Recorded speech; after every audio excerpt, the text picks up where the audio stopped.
Great. Thank you all very much for giving up your lunch hour to come and hear me talk, and thank you for the very kind introduction.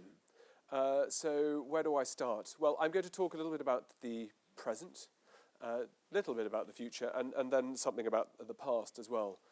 The area I work on is broadly called the Silk Roads, and that I suppose means anywhere east of Venice through to the Pacific coast of China. I was an undergraduate once upon a time at Cambridge and studied, my particular interest was in Russia, and I was very fortunate through that to also learn some Arabic and to start to have a focus of my world that was based not on Western Europe or the Americas, nor on China and the Far East, but that bit in the middle. And that bit in the middle, that bridge, gets very little attention from anybody, even at Saïd Business School, certainly not in the history faculty here at Oxford or in popular literature. People don't know a great deal about that central part of the world. And just a starter to say why that is important today, forget about my interests as a historian, but to show why it's important in the past, I'm going to take you through a few quick shots, if this works, of how the world looks where I work on and why perhaps this is the first place we should be looking at rather than last.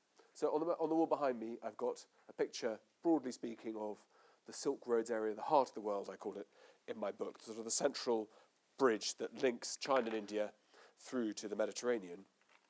When I was a student, the area that caught fire then with the breakup of Yugoslavia and the fall of the Berlin Wall was in the Balkans. I'm putting a series of flashes to show where I think the world's major problems are in the last 15 or 20 years and today. Then, of course, Gulf War I in the early 90s, the attempt to deal with Iraq once for the first time. Then after 9/11, Afghanistan, then Israel and Palestine, a persistent issue for the last 30, 40 years, if not longer. Iran suddenly now coming in from the cold, but which until even last year had John Kerry, the Secretary of State, talking about using nuclear weapons against Iran, not taking the nuclear option off the table, as he called it in an interview. Those of you who remember it, the Caucasus flared up in the 1990s, both with the civil war in Chechnya and then an invasion of Georgia by Russian forces. And then, of course, we have the meltdown currently in Syria, the issues to do with Russia in the Ukraine, northern Iraq, which is now apparently seemingly out of control, and then Turkey, which even in the last few days is very clear, is making some decisions, some very profound decisions, about whether Turkey's future lies facing Europe and facing the West, along the path that it's seemed to be moving for the last century, more or less, towards a very dramatically, very different type of political structure, more familiar with what we have to the east. And then a resurgence of the Taliban in Afghanistan, despite all the best efforts of the Western interventions, which now has significant issues and problems, both on the border with Tajikistan and with Turkmenistan, a country which seems, I can promise you, features on no one's reading list, but has the third or possibly the fourth largest natural gas reserves in the world. And then here, as an edge, I think Libya. These are the current problems in the world. They may not be business opportunities for everybody studying at Saïd, although I would say that on the list of the Economist's fastest 20 growing economies over the last 20 years, most of these countries feature. Not a single country, by the way, features in the Western Hemisphere. So these are countries, some of them starting with a much lower starting point because of their infrastructure needs. Many of them are very heavy, energy rich. Despite clean tech, there's still the need, apparently, for oil and gas, also for things like rare earths and even cereals, etc., etc. So this world seems to me quite an important one that we should be studying and that we should look at.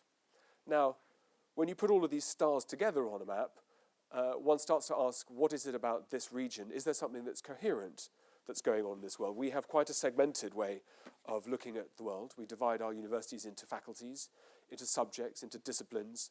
You break down your topics into periods or into areas that apparently have some overlap, but they are distinct.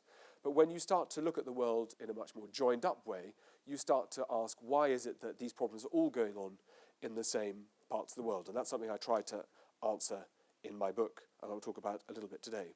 Now, what all of those flashes, I think, also talk to is the fact that we in the West, and I mean within Britain, within the European Union, within the United States, the Western Hemisphere, we are acutely aware that we are living in an age that we don't understand. I think we are acutely aware that, as President Obama put it in the Defense Review in 2012, we're living in an age of transition. We're acutely aware, as the British Department of Defence put in their own Defence Review, that says that from today, from 2012, 2013, until 2040, this will be a world in transition, where there will be unpredictable rises in ideologies, competition for resources, climate events and climate change, which will impact us all. But this is a world that seems to us extremely unfamiliar, threatening, difficult, and complex. And at that starting point, I think, is that there's an interest that that uncertainty is something which is felt acutely by us in the West. I think, to some extent, typified by the current discussions about what the European Union means. Brexit and the vote on the 23rd of June is a part of that. It's not the only thing, but I think clear that we in Western Europe are at a time where we feel that we are safer off loosening our ties, whatever way that might happen, whether it's through countries leaving the Union or renegotiations, etc., but a sense that things have gone too far. Collaboration, communication, the way we work together is a weakness for us rather than a strength. And that looks to me like a very different world to this part of the world that I'm looking at, particularly when you add China, India, and Pakistan onto it, where the language and the actions are currently very much about mutual solving of problems, closer ties, increasing integrations, finding ways to cooperate both regionally and also on the bigger picture. And the way in which these countries with flashpoints on them are trying to engage with the world that they see it around them seems to me entirely different to the way that we are trying to do things in the West. I'm not going to take a value judgment about whether it's better or worse, but I would, I think, point out that we find, for whatever reason, in the West, in Europe today, almost impossible to deal with working out how to think, let alone how to act, when it comes to things like migrants, where for the last 5 years with Syria in flames, we're still struggling to work out what it is that we should do, what is a solution that is correct, fair, and equitable. And I would point out on that note that Lebanon, a country with a population of 4 million, has taken on, to date, as far as we are standing today, more refugees than the entirety of the European Union put together. So our inability to make sense of that world and to do anything in it, where we see these big problems, is, I think, striking. And like I said, other parts of the world are dealing with this slightly differently. So all of you will recognise, I did give once a talk and I said, does anybody not know who this is? And there was silence. And I asked people to put their hand up and say if anybody can name the president of China. And I had a room full of people who couldn't do it under pressure. But luckily, you're the smartest cookies in the room here at the Saïd Business School. But I think that process of integration is typified by Xi Jinping, here pictured in Astana in 2013, talking about what he called at the time a new Silk Road emerging. It's now been rebranded as the One Belt, One Road initiative. But this is a process by which China is positioning itself to try to find out how to fuel its growth over the coming decades.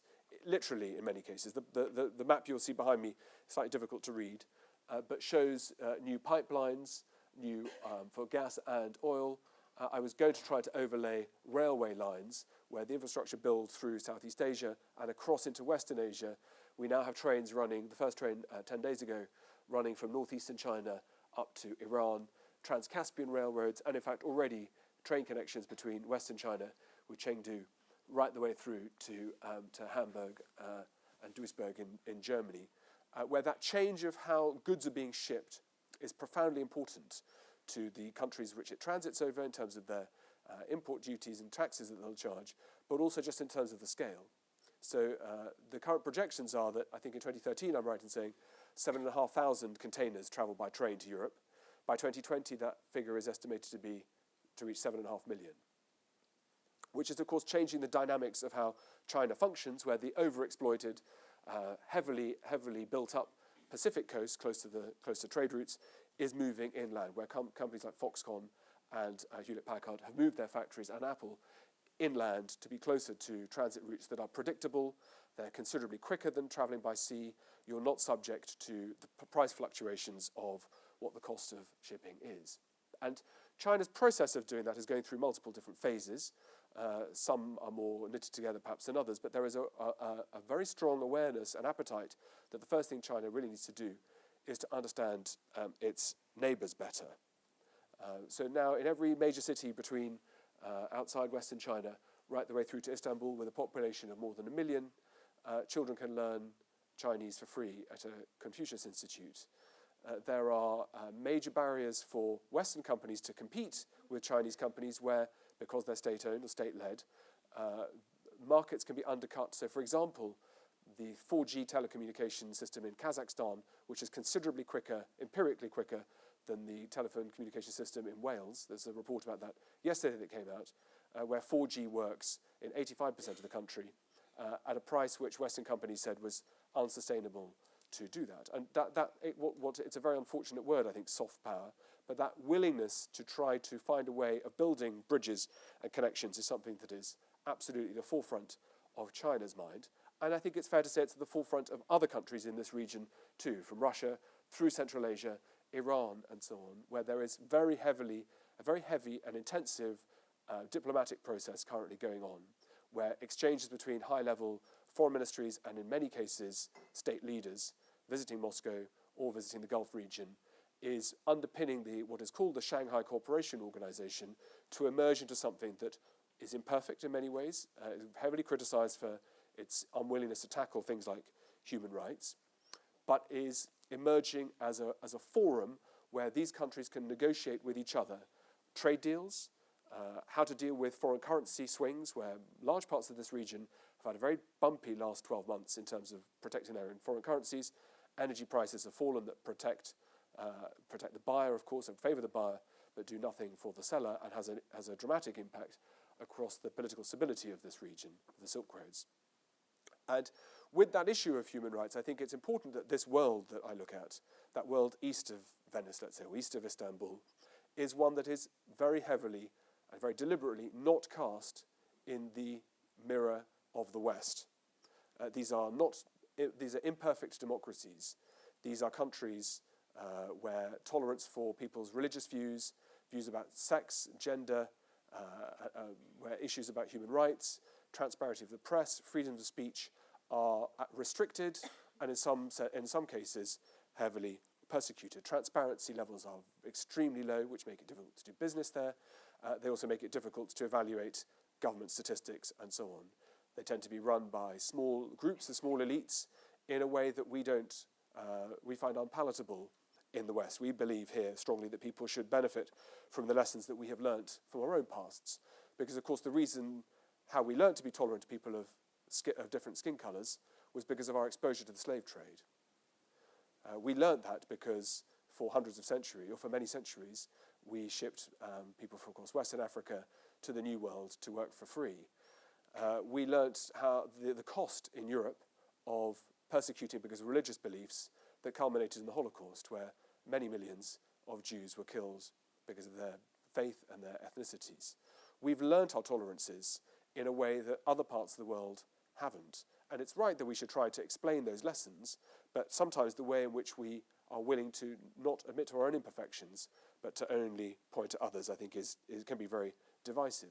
And I say that, I think, at a time where it's important to note, again, that we live in a world where it's almost certain now, I think it's fair to say, that the Republican nominee for president of the United States is a man who's talked about building a wall across to keep the Mexican population out of the United States, and of keeping all Muslims out of the United States until further notice.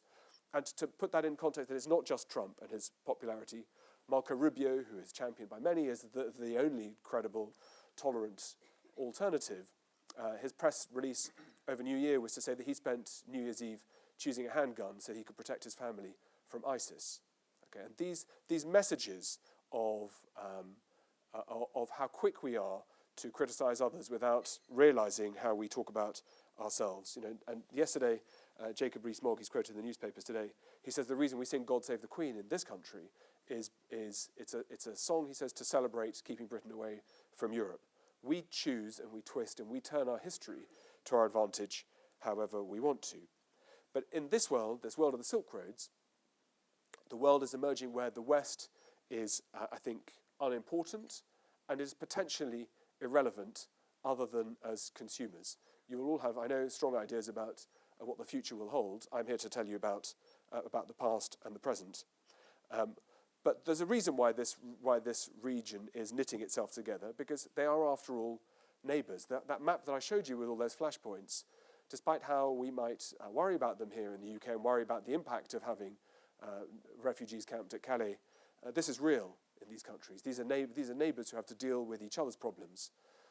One of the reasons why China has become increasingly engaged in the issues of Central Asia, particularly in Afghanistan, is that its own sensitivities about minority populations, both in Tibet but above all in Xinjiang, where there's an important Muslim minority, that it's been very clear over the last decade that problems of religious fundamentalism are not containable easily within land borders.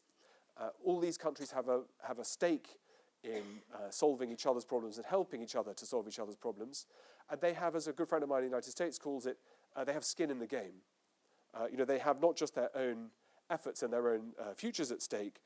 It's clear that they benefit from each other's relative prosperity, both in terms of the trade links they'll have with each other, but also in terms of their basic stability and prosperity.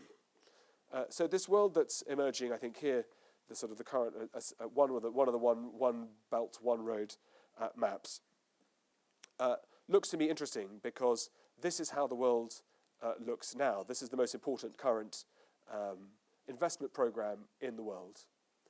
Over the last 18 months, the Chinese are estimated to have invested $1 trillion, or just under $1 trillion, in infrastructure projects across this part of the world.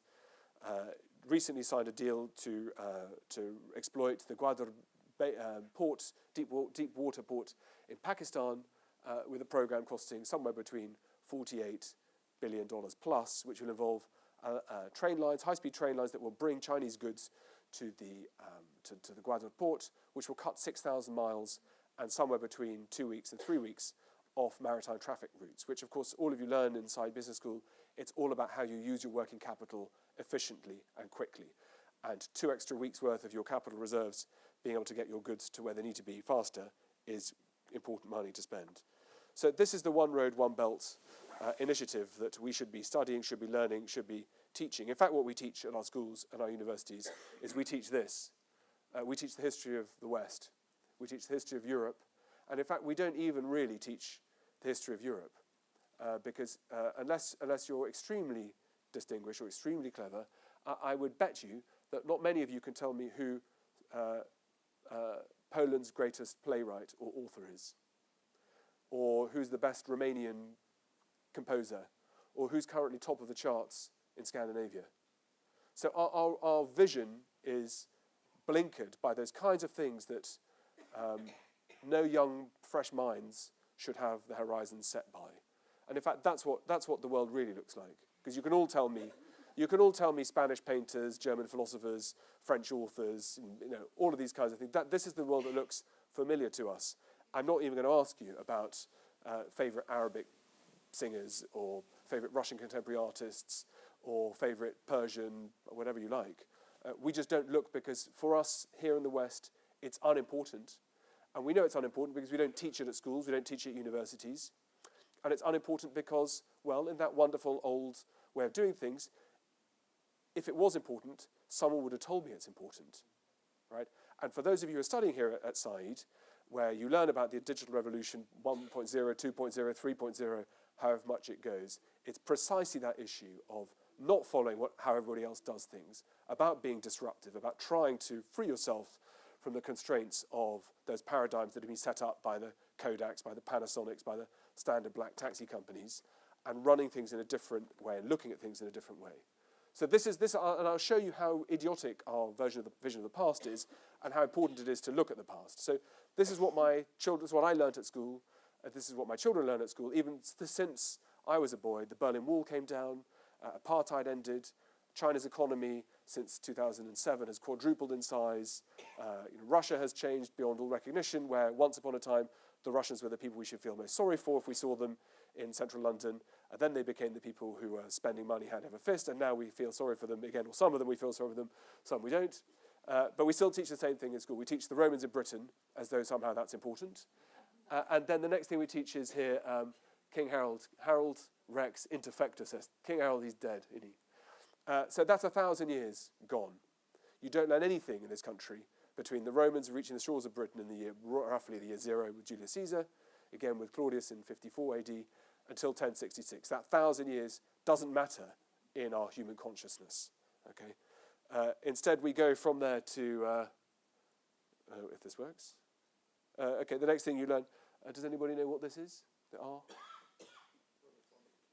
This is where they found it. That's okay, we've got some clever one. Okay, that's where they found the king, King Richard III. So we nudge on the Battle of Bosworth and the Wars of the Roses. Well done. And then we get to this guy, Henry VIII. And then things start to pick up. Then Europe really does start to become important. There are some very good reasons for Europe's rise, largely to do with, I think, military technology, largely to do with the glorification of violence in the Western medieval tradition, particularly relative to the Crusades, partly to do with our ability to create bigger and better and faster products, one of the reasons why we have some technological advantages today, partly because we in the West have been forced to be over-competitive with each other. You can't study at university here. I think the Saïd, you're different with your MBA, but I couldn't study at a university here in the UK at all while I wasn't ranked at the end of my years relative to my peers. I went to a school where every single term we had exams, 250 boys, were all made to sit in the theatre and had our names read out in reverse order, with the bottom three classed in front of all of their peers as general total failures. And that pressure in the West to innovate, to compete, to push forward has its benefits when you're investing, and it has its downsides when you're fighting, because our willingness to solve things through warfare, I think, is one of the things that has shaped Europe's competitive advantage. So, of course, what that means is that those of you at colleges here in Oxford will recognise that Oxford has been one of the world's great centres of learning from 1500 or so. You can pinch 100 years off me, or so ever since. And that's why many of you in this room, not brought up in the UK, or maybe you were, have come to study here because of the reputation, because of the scholars who work here, and because of the resources we have. But until 1500, the great centres of learning were not in Oxford or even in the other place that I made the mistake of applying to and going to for my undergraduate degree, although I love it really. But they were in places that most people will now find hard to pin on a map, places like Bukhara or Balkh in Afghanistan or Herat or Isfahan or Samarkand. And these were places that attracted some of the world's greatest scholars. My equivalent, your equivalents, until 1500 would have been in this world, coloured green. This is the great Arab empire, Islamic empire built after the death of the Prophet Muhammad, and it splinters and it doesn't stay the same size all the time. But this was what was important 1,500 years ago, 1,000 years ago, even 500 years ago. And what that will teach you, those of you who are here studying business, is that every empire, every centre of learning, every investment has its day. You don't stay at the top forever. That's how it works. That's why you study Nokia. That's why you study Microsoft today. That's why you're looking at Uber. Who are the new empires? What happens to the old ones as they go? But this was a world which we don't celebrate. This here, the Ark Fortress at Bukhara, here at Khiva, both of these cities in Uzbekistan, once the centres of learning that attracted men to come and work on the treatise of Aristotle, to refine how algebra worked, who looked at how one integrated the concepts of the number zero into number systems, who looked at game theory, who looked at optics, who measured the circumference of the Earth, who did all the kinds of things that the great scholars in the West have been looking at since. In the bottom left is Samarra in modern Iraq, if it's even still there, and the great mosque in Damascus, I think fair to say, a rival for anything built in the Western Hemisphere before 1500. Again, just to run you through here, the Chal-Sutun in Iran, the Madrasa Great Mosque in Herat in Afghanistan, that most of us think of as a country linked only to violence and fundamentalism. Here, the Sulemiya Mosque in Edirne, and here one of the great jewels of Seljuk Turkish architecture, also in Persia now in Iran. And because we don't join that world together, we, I think, forget or don't know that the world of Central Asia, that world of the Silk Roads that once dominated, didn't come to an end when the West discovered for themselves the Americas. Because what happened after Columbus, and about the same time Vasco da Gama found a route through to India, was a huge surge of capital outflows from the Americas, particularly from the Aztec and Inca world, into Europe. And that sudden arming of silver created the first global financial centres. initially in Seville, but then Amsterdam, and above all in London. And that wall of cash and capital that came in flowed almost immediately straight through to go and buy goods from India, China, and Persia.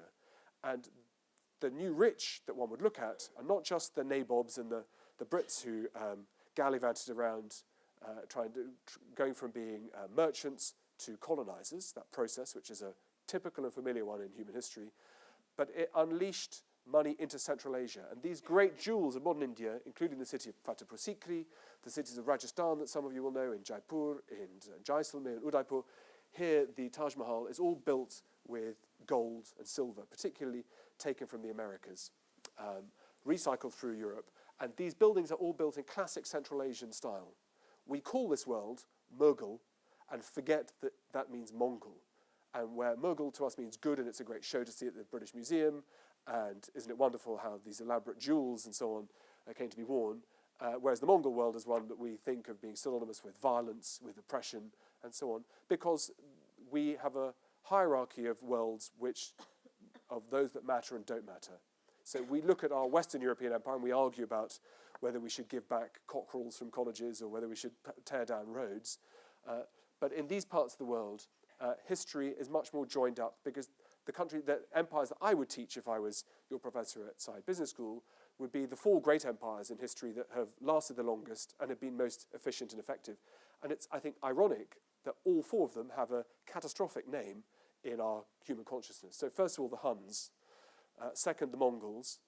Third, the Byzantines. The Byzantine, as a Byzantine historian, it's a word used only in a derogatory sense. And then fourth, the Ottomans. And these were all empires centered on my part of the world that I look at, and all synonymous, and not perfect perhaps, but synonymous with great cultural flowerings, and above all with prosperity and stability. And one of the things that I think is very interesting about this part of the world, as opposed to the West, is that you have much lower levels of inequalities. You tend not to find aristocracies in the Middle East and eastwards, even through into China, because outside the imperial courts of what becomes Tehran, outside in Beijing as it becomes when it becomes the Chinese imperial capital, you tend to find a redistribution of assets that makes for a much more efficient process of meritocracy than we did in the West. Here in Samarkand, these jewels of global history, and here you'll recognize, hopefully from the cover of my book, available from Blackwell's downstairs. But at the time that all of these incredible monuments were being built, I'll leave it with this, Western Europe was a backwater. We really didn't produce anything significant culturally, artistically, until we get to the age of Fra Angelico. That age from 0 to 1300 in Western Europe in particular, I'm very happy to shout out for the Byzantine world.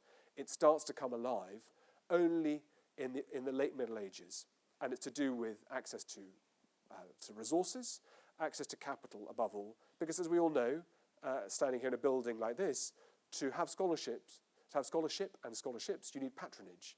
And for patronage, you need people who are successful traders, and to be a successful trader, you need to have things that you can actually sell. And in Western Europe, apart from our crops, we don't really have a great deal.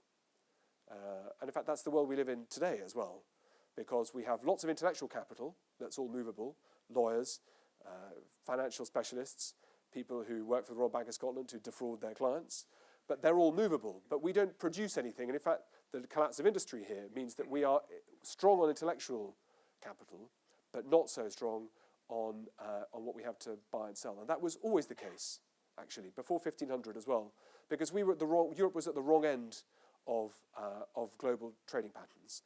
And to talk about those global trading patterns, and I know that you hopefully will want to ask some questions, I'm going to show you just how familiar and similar this world looks to someone who bothers to, well, you've got to learn the languages, so that's a bit more than bothering, but who invests the time to try to understand these regions.